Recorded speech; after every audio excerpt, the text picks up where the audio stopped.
Good morning mga kamargot no, maayong buntag sa tanan. So karon sa kaumahan. Manguha na sad ko sa ako ang ilim nun kada buntag. So manguha ko og dahon sa bayabas. So ang akong kaon 5 ka buok.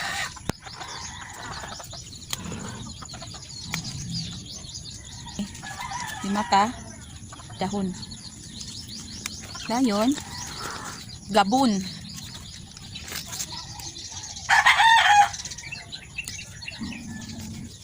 Next is dahon sa sabana. Dahon sa sabana. Mao ni ang mga dahon nga ako ang gipanglaga kada buntag yun na, kada buntag. I mean, dili everyday ko nanguha og dahon but amo ra siyang bag-uhan og tubig within 3 days. Within 3 days siya. Kumanguha ko og dahon sa kamunggay. Dahon sa kamunggay. Dayon next is bila-bila. Dahon sa kamunggay. Kaya ang dahon ng sa kamunggay is tambal sa ulcer, tambal sa hyper. Ate kamunggay diri dapita.